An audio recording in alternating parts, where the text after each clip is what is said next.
Hello viewers, இன்னைக்கு நம்ம பார்க்க போறது One Piece episode 356.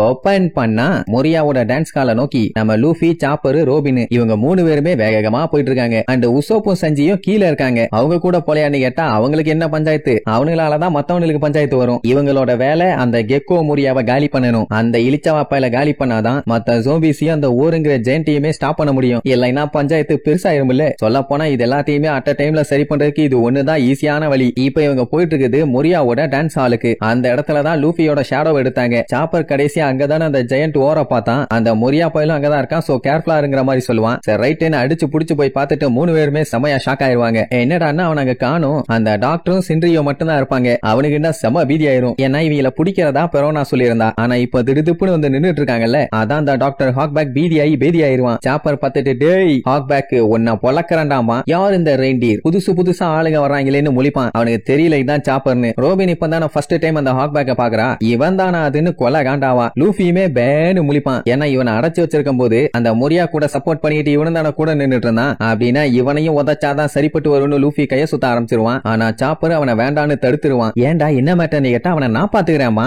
ஏன்னா டாக்டர்னு அவன் மேல பெரிய நம்பிக்கை வச்சான். எல்லாத்தையுமே சொதப்பிட்டான்ல. சோ நீ அந்த ஃப்ரீசர் வழியா உள்ள போ, அங்கதான் அந்த கெக்கோ மொரியா இருக்கான். அவனை நீ பாத்துக்க, இவனை நான் பாத்துக்கிறேங்கிற மாதிரி சொல்லுவான். அந்த டாக்டர் காண்டாயி கத்த ஆரம்பிச்சிருவான். ஏன்டா டேய் இங்க ஒரு பெரிய மனுஷன் நின்னுட்டு இருக்கேன், என்ன ஸ்கிப் பண்ணிட்டு நேரா கெக்கோ மொரியா கிட்ட போறீங்களே, இதுதான் உங்க மேனர்ஸா? சின்ரி அவங்கள செதற விடும்பா. உடனே அவளும் வழக்கம் போல பிளேட் எல்லாம் எடுத்து வச்சு அதை வச்சே நம்ம லூஃபி அட்டாக் பண்ண ஆரம்பிச்சிருவா. அதை பார்த்துட்டு அந்த டாக்டருக்கு சிப்பு சிப்பா வரும். என்னமா கண்ணு தொக்கா மாட்டிட்டியான்னு. அட்டாக் பண்றது பிளேட்டை வச்சு, இதுல வேற பில்டப், அடுத்த அட்டாக்ல உன்னை காலி பண்ணிடுவேன்னு. ஆமா பெரிய ஆட்டம் பாம் போடுறா. ரோபின் இருக்கும்போது இப்படி எல்லாம் ஆட்டம் போடலாமா? உடனே அவ கைய வர வச்சு அவளை அலேக்கா லாக் பண்ணிடுவா. சோ அவளால மூவ் பண்ண முடியல. டாக்டர் பார்த்துட்டு புலம்புன்னு புலம்பி தள்ளுவான். எங்க வந்து யாருகிட்ட லூஃபி நீ போப்பான்னு சொல்லி அனுப்பி விட்டவனே அவனு டேங்க்ஸ் ரோபினே நீ தட்டி பிரிட்டு அவன் பாட்டுக்கு குடுகுடுன்னு ஓடிடுவான். உடனே ஹாக்பேக் அவனை வெட்ட ஆரம்பிப்பானா. சாப்பர் நில்லுடா அண்டா உண்டா வாயா, உன் மேல பெரிய லெவல்ல நம்பிக்கை வச்சிருந்தேன், மரியாதை வச்சிருந்தேன். ஆனா நீ என்னைய ஏமாத்திட்ட. இனிமேட்டு நான் உன்னை டாக்டராவே கன்சிடர் பண்ண மாட்டேன்னு சொல்லுவானா. அவன் விழுந்து சிரிச்சிட்டு தம்பி முதல்ல நான் உன்னை சாப்பர்னே நடையில. அப்படின்னா உங்ககிட்ட ஜோயன் டைப் பவர் இருக்கா?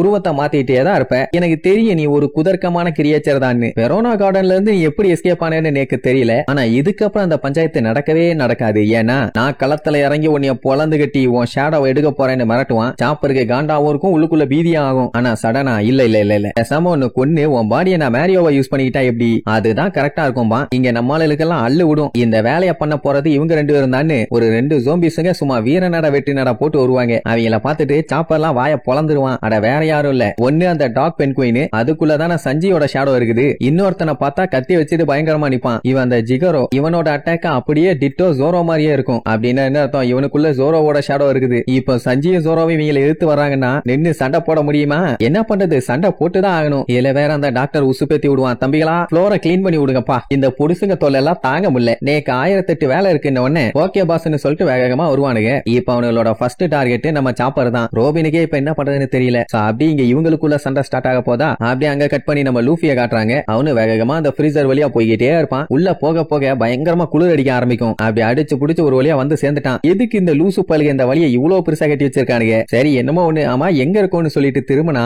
ஏதோ ஹாயா சோஃபால படுத்து தூங்கிட்டு இருக்க மாதிரி அந்த கெக்கோ மொரியா பேன்னு படுத்திருப்பான். உன்னை கண்டுபிடிச்சிட்டேன், பொழக்காம விட மாட்டேன் பானா. ஓ அப்படியா, சரி ஓகேன்னு கேஷுவலா பேசுவான். ஏன்னா சைஸ் நல்லா பல்கா இருக்கான்ல, அந்த ஒரு தைரியம். இங்க பிராங்கி, சஞ்சி, ஜோரோ இவங்க மூணு பேருமே பயங்கர பீதியில இருப்பானுங்க. என்னடான்னு பார்த்தா லூஃபியோட ஷேடோ இருக்குதே ஓரு, அத லைவா பாத்துட்டானுங்க. ஆமா இவங்க கூட தானே உசோப் இருந்தான், அவன் எங்க போனான்னு பார்த்தா பயபுள்ள ஒரு மூலையில போய் முக்கிட்டு உட்கார்ந்துட்டு இருப்பான். ஏன்னா அம்புட்டு பீதி உள்ள நடுங்கிட்டு இருக்குது. இப்ப பஞ்சாயத்து என்னன்னா, இவன் இவ்வளவு பெருசு இருந்தானா இவனை எப்படி அட்டாக் பண்றது? அந்த இதுக்கு முன்னாடி நம்மளுக்கு இவ்வளவு பெரிய கடாமாட்டு பையில பார்த்ததே இல்ல. இவனை சுத்தி பார்க்கவே 9 நாள் ஆகும். இதுல அட்டாக் பண்ணி காலி பண்ணணும்னா நடக்கிற காரியமா? நிஜமாவே இவன் ஜோம்பி தானான்னு டவுட் ஆகும். இப்ப நம்மளுக்கு பீதி என்னன்னா, லூஃபியோட ஷேடோ இவனுக்குள்ள இருந்தா அவன் பவர் எந்த அளவுக்கு இருக்கும். அதனாலேயே கொஞ்சம் மிரண்டு போய் தான் லுக் விட்டு இருப்பானுங்க. உசோப்பெல்லாம் கன்ஃபார்மே பண்ணிட்டா இவன் நம்மள கொல்ல போறான், நம்ம இதோட காலின்னு. பேசாம குழி தோண்டி நம்மளே படுத்துக்கலாமான்னு வேற யோசிச்சுட்டு இருப்பான். அந்த டைம் அந்த ஓர் இவங்களை பார்த்து திரும்பும். உன்ன எல்லாத்துக்கும் லைட்டா அள்ளு விடும். அதுக்கப்புறம் என்ன பண்ணுவான், அவன் கையை அப்படியே நம்மள கிட்ட கொண்டு வருவான். ரைட்டு சண்டை போட்டுதான் கொல்லலாம்னு சொல்லிட்டு அட்டாக் பண்ண எல்லாம் ரெடியா நிப்பாங்க. ஆனா அவன் அங்க பின்னாடி கிடக்குற பாறை எடுப்பானா. இவங்க யாருக்கும் ஒண்ணுமே புரியல, அப்படியே ஸ்டன் ஆகி போய் நின்னுட்டு இருப்பாங்க. உசோப்பு அத்தாதண்டி கல் எடுத்து நம்ம தலையில தான் போட போறான்னு முடிவே பண்ணிட்டான். இதுல காமெடி என்னன்னா,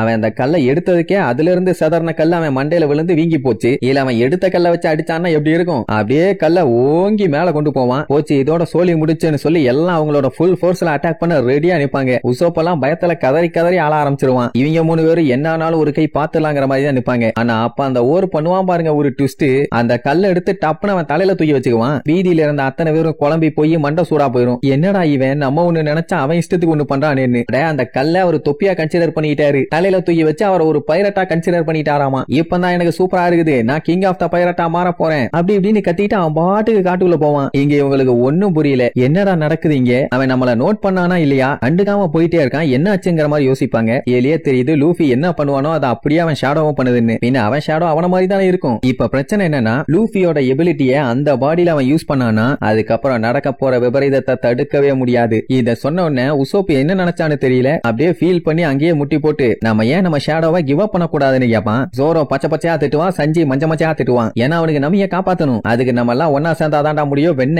ஏன்டா லூசு மாதிரி பேசிட்டு இருக்க முட்டா பையலன்னு விடாம கழுவி ஊத்துவாங்க. அந்த டைம் அந்த பிராங்கி அந்த பிரிட்ஜ அப்படியே குரு குரு குரு குரு குருன்னு பாத்துட்டு இருப்பானா. இவங்களுமே அப்படியே சோகமா அங்கேயே நின்றுவாங்க. ஏன்னா இதுக்கு அந்த பக்கமா போறதுக்கு ஸ்டெப்ஸ் இல்ல, அந்த ஸ்டெப்ஸ்ல தான் இப்ப ஓர் வந்து விழுந்து மொத்தமா உடைச்சு விட்டான். சோ எப்படி இப்ப அந்த பக்கம் போறதுன்னு ஒண்ணுமே புரியல. ஏன்னா மேன்ஷனுக்கு போற பாதை எல்லாமே கட்டாயி போய் கிடக்குது. அண்ட் அது மட்டும் இல்லாம இவங்களால எல்லாம் அவ்வளவு தூரத்துக்கெல்லாம் ஜம்பும் அடிக்க முடியாது. அப்படின்னா ஷார்ட் கட் தான் ஏதாச்சும் பிளான் பண்ணணும்னு பயங்கரமான பிளானிங். ஆனா அந்த மாதிரி ஷார்ட் கட் எல்லாம் எடுத்து போனா கண்டிப்பா ஜோம்பிஸ் எல்லாம் இவங்கள வளைச்சு வளைச்சு வேட்டையாடுவாங்க. என்ன பண்ணலான்னு தீவிரமா மூளைய போட்டு கசையிட்டு இருந்தா அங்க பிராங்கி டேய் ஒரு 30 செகண்ட் மட்டும் குடுங்கடான்னு சொல்லிட்டு என்னத்தையோ சுத்தியில வச்சு தட்டிட்டு இருப்பான். என்ன பண்ணிருக்கான்னு பாத்துட்டு அப்படியே அலன்றுவானுங்க. என்னடானா இவனுங்க பேசிட்டு இருக்க அந்த கேப்குள்ளேயே அவங்க பிரிட்ஜை கட்டிட்டான். இதுல வேற டிசைன் சரியில்லையேன்னு பீலிங். அட எடுபட்ட மொல்ல மாதிரி பயிலன்னு புடிச்சு கத்துன்னு கத்திட்டு இருப்பானுங்க. கேப்ல கெடா வெட்டிட்டியாடான்னு பிராங்கியா கொக்கா கண்ண மூடி திறக்கிறதுக்குள்ளேயே பிரிட்ஜை இவ்வளவு மாசா கட்டி இருக்கான்னா அப்ப கப்பலுக்கு ஒரு டேமேஜ்னா எவ்வளவு வேகமா பண்ணுவான். இவனை பொறுத்த வரைக்கும் இந்த மாதிரி பிரிட்ஜ் எல்லாம் ரெடி பண்றது ரொம்ப ரொம்ப சப்பா மேட்ராமா. அட சுத்தி ஏகப்பட்ட மரங்கள் இருக்கு, அது போதாதாம்பா. ஏண்டா அதுக்குன்னு இப்படி டிசைன்ஸ் எல்லாம் மரா வச்சு பண்ணுவேன்னு கேட்டா அட பண்ற வேலையை உருப்படியா பண்ண வேண்டாமா, அறகுறையெல்லாம் என்னால பண்ண முடியாதும்பா. நீ நிஜமாவே கொல்லா மாசுன்னு அவனை பாராட்டி தள்ளிட்டு வேகமா கிளம்பிடுவானுங்க. அப்படியே அடிச்சு புடிச்சு பிரிட்ஜோட அந்த பக்கம் போய் அங்க உள்ள இருக்க ஒரு ரூமோட டோர் ஓபன் பண்ணிட்டு போவானுங்களா. அங்கதான் பெரோனா இருக்கா. இவங்க வர்றத நோட் பண்ணிடுவா. அங்க வந்து பார்த்தா அந்த இடமே சும்மா கலர் கலரா சூப்பரா இருக்குது, அதுவும் நிறைய பொம்மைகளோட. என்ன இடம்டா இதுன்னு சுத்தி முத்தி பாத்துக்கிட்டு இருக்கும் போது அந்த வெள்ளை கலர் பெய்ய மேலேயும் கிளியே அங்க எங்கன்னு பறந்துகிட்டு இருக்கும். அதே நேரம் பெரோனா அங்க உட்காந்து பேத்தனமா சிரிச்சுட்டு இருப்பா. ஆக்சுவலா இவளோட பிளானே நம்மளுக்கு அந்த பிரிட்ஜ்ல வரும்போதே அவங்களுக்கு அங்கேயே 4 போடு போட்டு அப்படியே ஜோம்பிஸ்க்கு சாக்ரிஃபைஸ் பண்ணிடலான்னு. ஆனா இடையில அந்த ஓர் பைய வந்து கெடுத்துட்டானாமா. அட அவன் பிரிட்ஜ்ல வந்து விழுந்ததுனால அந்த இடமே உடைஞ்சு போச்சு இல்ல, அதனாலதான் அவளோட பிளான ஒர்க் அவுட் பண்ண முடியல. இல்லன்னா உங்களை செதுக்கி இருப்பேன், அவன் எல்லாத்தையுமே கெடுத்துட்டான்னு சொல்லி அவ அப்படியே டெரரா பயங்கரமா லுக்கூட்டுக்கிட்டே சொல்றதோட அவன் என்னடானா பேத்தனமா பேய்களோட படுபயங்கரமா உட்காந்துட்டு இருக்கா. நம்மளுக்கு அந்த வெள்ள கோஸ்ட பார்த்தோன்னே உள்ளுக்குள்ள அள்ளு விடும். ஏன்னா அதுகளால என்ன பண்ண முடியும்னு நம்மளுக்கு நல்லாவே தெரியுமே. ஆனா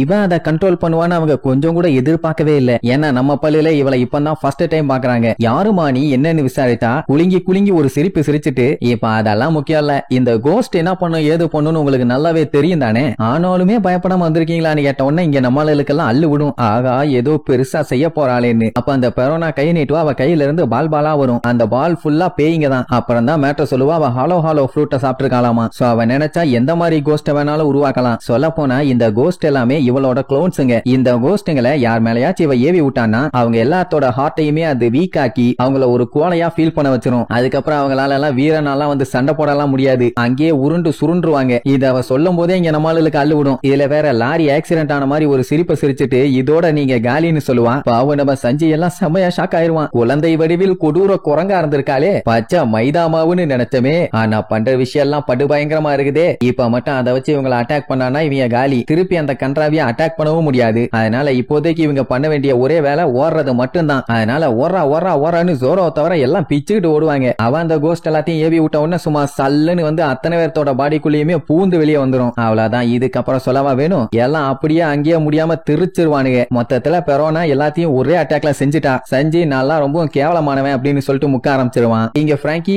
ஒரு காட்டு நாய் வந்து என் வாயிலேயே மிதிக்கணும், நான் வாழ்றதே தப்புன்னு சொல்லுவான். ஜோரோலாம் நான் இந்த பூமியில நடக்கிறதே பெரிய தப்பு, எல்லாரையும் நீ மன்னிச்சிருங்க அப்படி இப்படின்னு பயங்கரமா முக்கிட்டு இருப்பான். உசப்பெல்லாம் முடிஞ்சு போச்சு எல்லாம் எல்லாம் முடிஞ்சு போச்சுன்னு பொத்துன்னு விழுந்துருவான். மொத்தத்துல அவ பண்ண ஒரே அட்டாக்ல கத்தி இல்ல, ரத்தம் இல்ல, சண்டை இல்ல, மண்டை உடையில, ஏன் பிடிக்க கூட ட்ரை பண்ணல. ஆனா ஒரே அட்டம்ப்ட்ல எல்லாத்தையுமே கவுத்துட்டா. இதுக்கப்புறம் இவ இறங்கி வேலையை பார்க்கணும்னு அவசியமே இல்ல. அதனால அங்க இருக்க அவளோட வைல்டு ஜோம்பிஸ் எல்லாத்தையுமே அனுப்பி அவங்கள புடிங்கன்னு சொல்லுவாளா. அவங்க எல்லாம் வெறி கொண்டு நம்மளால புடிக்கிறதுக்காக வேகமா வருவாங்க. அவ்வளவுதான், பெரோனாக்கு செம ஹாப்பி. சரி ரைட்டு, பஞ்சாயத்து முடிஞ்சதுன்னு. இனி மேல இன்னொரு குரூப் இருக்காங்கல்ல, அவங்கள கவனிக்கணும்னு சொல்லிட்டு அப்படியே பொறுமையா கிளம்புவா. ஆனா அந்த டைம் ஓடி வந்தாங்களே அந்த வைல்ட் அனிமல்ஸ், கரெக்டா அவங்க வாய்க்கு ஏகப்பட்ட சால்ட் போட்டாலும் சும்மா சட்டு சட்டு சட்டு சட்டுன்னு வந்து அடிக்கும். உடனே அவளுக்கே ஷாக் ஆயிரும், என்னாச்சு, யார் இந்த வேலையை பண்ணான்னு. அவங்க தான் சால்ட்டை சாப்பிட்டா அவங்க உடம்புல இருந்து ஷேடோ போய் செத்து போயிருவாங்களே. சோ ஸ்பாட்லயே அத்தனை பேர்த்தோட வாயில இருந்து அந்த ஷேடோஸ் எல்லாம் அப்படியே வெளியே போகும். அவளுக்கு ஒரே ஆச்சரியம், யார் இந்த வேலையை பண்ணான்னு. கடைசியில இவனா இந்த வேலையை பண்ணான்னு பார்த்துட்டு பயங்கரமா ஷாக் ஆவா. வேற யாரும் இல்ல, நம்ம உசோப்பு. வச்சான் பாருங்க ட்விஸ்ட். என் க்ரூ மெம்பர்ஸ் ஹர்ட் பண்ண நான் விட மாட்டேன்னு கெத்தா சொல்லுவான். பெரோனா என்ன சொல்லுவானா, இவன் என் அட்டாக்ல இருந்து தப்பிச்ச மாதிரி நடிச்சுக்கிட்டு இருக்கான், பரவாயில்ல இவனை அடுத்த அட்டாக்ல காலி பண்ணிடுறேன்னு ஒரு பெரிய சைஸ் பேய உருவாக்கி அடிச்சு விடுவாளா. அது உசோப்புக்கு நேரா பாஞ்சு வரும். ஆனா அவன் அசையாம அப்படியே நிப்பான். வந்த வேகத்துல அவன் உடம்புக்குள்ள அப்படியே பூந்து வெளியில வரும். பைய திருச்சிருவான். உடனே பெரோனா அவ்வளவுதான், சோலை முடிஞ்சு, என்கிட்டயே பில்டப்பா, இதான் ஓவர் பில்டப் உடம்புக்காகாதுன்னு சொல்லிட்டு இருப்பா. ஆனா உசோப்பு மறுபடியும் கெத்தா எந்திரிச்சு வந்து நிப்பான். பெரோனாவால நம்ப முடியல, எப்படி இவன் இதை பண்றான்னு. அப்பதான் மேட்ட சொல்லுவான், என் பேரு கேப்டன் உசோப்பு, என்கிட்ட எல்லாம் உன் பாச்சா பலிக்காதுமா கண்ணுன்னு. அவ ஷாக்காய் கத்திட்டு இருப்பா, எப்படா இது நடந்துச்சு, என் கோஸ்டும் உன் உடம்புக்குள்ள போயிட்டு தான் வெளியே வந்துச்சு, அதை நான் நல்லாவே பார்த்தேன், அப்புறம் எப்படி நீ மட்டும் என் அட்டாக்ல இருந்து எஸ்கேப் ஆன, ஒழுங்கா சொல்லு சொல்லுன்னு கோவமா கத்துவாளா. ஆக்சுவலா உசோப் எதுவுமே பண்ணலையாமா, ஏன்னா நான் எப்பவுமே நெகட்டிவா தான் இருப்பேன்னு சொல்லுவான். அவ்வளவுதான், அந்த பெரோனாக்கு கண்ணெல்லாம் பிதுங்கிரும். அட வேற ஒண்ணும் இல்ல, நம்ம தலைவன் என்ன சொல்ல வரான்னா, இப்போ செம ஜாலியா ஒருத்தங்க இருக்கும்போது அவங்கள போய் சோகமாக்குற மாதிரி ஏதாச்சும் விஷயத்த சொன்னோம்னா அவங்க டல்லா ஆயிருவாங்க. ஆனா ஆல்ரெடி டல்லா இருக்க ஒரு ஆள்கிட்ட போய் ஏதாச்சும் சோகமா சொல்லுங்க, அவங்க கிட்ட எந்த ஒரு பெரிய இம்பாக்டுமே இருக்காது. அதேதான் இப்போ நம்ம உசோப்பும் சொல்றான், நான் ஆல்ரெடி எல்லாத்தையும் நெகட்டிவா தான் யோசிச்சுட்டு இருப்பேன், இல்ல அவளும் நெகட்டிவ் கோஸ்டே அனுப்பி விட்டானா என்ன ஆகும், ஒண்ணு ஆகாது. இந்த மேட்டர் அவன் சொன்ன உடனே பெரோனாக்கு என்ன சொல்றதுனே தெரியல. ஏங்க இருந்த ஜோம்பிஸே ஒரு செகண்ட் வாய பொளந்துருவானுங்க. ஏன்னா அந்த கோஸ்டோட நெகட்டிவ் பவரை விடையே ஒருத்தன் நெகட்டிவா யோசிச்சுட்டு இருக்கான்னா அவன் சாதாரண ஆளே இல்ல, மொரட்டு பாலா தான் இருப்பான்னு சொல்லிட்டு இருக்கும் போதே இங்க பெரோனாவால நிக்க முடியாம அப்படியே பேன்னு போத்துன்னு விழுவா. அட அவளுக்கு தெரிஞ்ச வரைக்கும் இந்த உலகத்துல யாருமே இவளோட நெகட்டிவ் ஹாலோவிட்ட இருந்து எஸ்கேப்பே ஆக முடியாதுன்னு நினைச்சிட்டு இருந்தா. அதுதான் அவளுக்கு ஒரு ஹோப்பா இருந்துச்சு. அட மனுஷன் உயிரோட இருக்கான் அப்படின்னா அவனுக்கு நம்பிக்கைன்னு ஒண்ணு இருக்கணும். ஆனா இவனுக்கு சுத்தமா அப்படி ஒண்ணு இல்லவே இல்ல. இப்படி ஒருத்தனான்னு சொல்லி தேம்பி தேம்பி அழ ஆரம்பிச்சிருவா. அங்க உசோப்பே வாய பொளந்துருவான், நம்மள பார்த்தா இப்படி ஃபீல் பண்ணிட்டு இருக்கான்னு. அதனால இப்ப பெரோனா என்ன பண்ணிருவா, அவன் நெகட்டிவா இருக்கனால தான் நெகட்டிவ் அட்டாக் அவன் மேல யூஸ் ஆகல, சோ பாசிட்டிவா மாத்தி விட்டுருவோன்னு நம்ம உசோப்பு காண்டி பெரோனா அங்க இருக்க ஜோம்பிஸ் எல்லாரும் சேர்ந்து சப்போர்ட் பண்ணி கத்த ஆரம்பிச்சிருவாங்க. உன்னால முடியும் உன்னால முடியும்னு. என்ன ஏன்டா சேர பண்ணிட்டு இருக்கீங்க, லூசு பாலிலான்னு கத்திட்டு இருப்பான். அதே நேரம் இங்க நம்மளுங்க இன்னும் அந்த நெகட்டிவிட்டில இருந்து வெளியே வர முடியாம அப்படியே முக்கிட்டு இருப்பாங்க. உடனே உசோப்பு தான் அவங்கள உசுப்பேத்தி விடுவான். எல்லாம் எந்திரிங்க காய்ஸ், நமக்கு டைம் இல்ல, நம்ம சீக்கிரமா போய் நமியையும் ப்ரூக்கையும் காப்பாத்தி ஆகணும். இப்படியே நம்ம இங்கேயே மாட்டிட்டு இருந்தோம்னா அது ரொம்ப ரொம்ப கஷ்டம். இந்த மாதிரி புள்ள பூச்சிங்களுக்கு முன்னாடி நீங்க எல்லாம் எவ்வளவு பெரிய ஆளுங்க,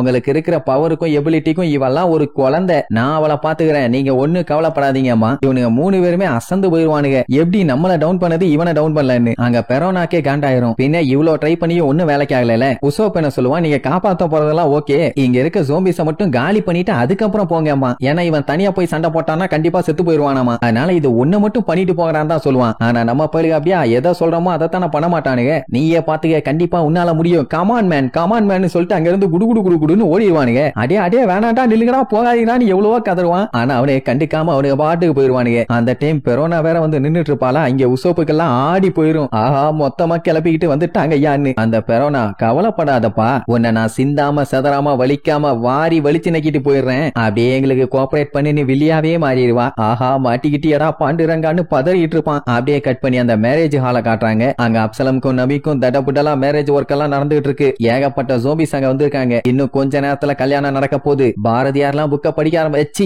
பாதிரியார்லாம் புக்க படிக்க ஆரம்பிச்சிட்டாரு. அதான் ஆண்டவர்கிட்ட இந்த கல்யாணத்தை பத்தி சொல்லிட்டு 2 பேத்துக்கும் சம்மதமானு கேட்பாங்கல்ல, அதுல அப்சலம்க்கு சம்மதமானு கேட்ட உடனே அவன் வெயிட் பண்ணாம உடனே சொல்லிடுவான் எனக்கு சம்மதம்னு. அவன் சொன்ன உடனே பின்னாடி எல்லாம் காட்டுத்தனமா கத்துவாங்க, என்ன பாஸ் இல்ல பில்டப் பண்ண வேண்டாம், அடுத்த ஆண்டாண்டு காலத்துக்கு காலம் பூரா இவன் கூட இருக்க உனக்கு ஓகேவாமான்னு கேட்பாரு. நமி இன்னுமே மயக்கத்துல தான் இருக்கா. ஆனாலுமே அவளை புடிச்சு வச்சு பயங்கரமா மேக்கப் எல்லாம் போட்டு வச்சுட்டு இவனுங்களே வாயசச்சு அவ சம்மதம் சொல்ற மாதிரி பண்ணிட்டானுங்க. அதுக்கும் பயங்கரமான சத்தம். சரி ரைட்டு முத்தம் கொடுத்துங்கன்னு சொன்ன உடனே இங்க அப்சலம்க்கு சந்தோஷம் தாங்க முடியல. ஐ நமிய கல்யாணம் பண்ண போறோன்னு. அவ மட்டும் கண்ணை திறந்தா இவன் வாய மட்டும் தனியா அடுப்புல வச்சு கொளுத்திடுவான். இங்க இவனுக்கு 3 பேரும் வேகமா ஓடி வருவானுங்க, எப்படியாச்சும் நமிய சீக்கிரமா காப்பாத்தி ஆகணும்னு. ஆனா அங்க கல்யாணம் கம்ப்ளீட்டா முடிஞ்சிரும் போல. இங்க இவனுங்க ஓடி வர அங்க கல்யாணம் நடக்க, இங்க ஓடி வர கல்யாணம் நடக்கன்னு ஒரே பரபரப்பா இருக்கும். கடைசி வரைக்கும் நமி மயக்கத்திலேயே இருக்கிறதோட இந்த எபிசோடுக்கு எண்டு கார்டு போட்டு முடிக்கிறான்.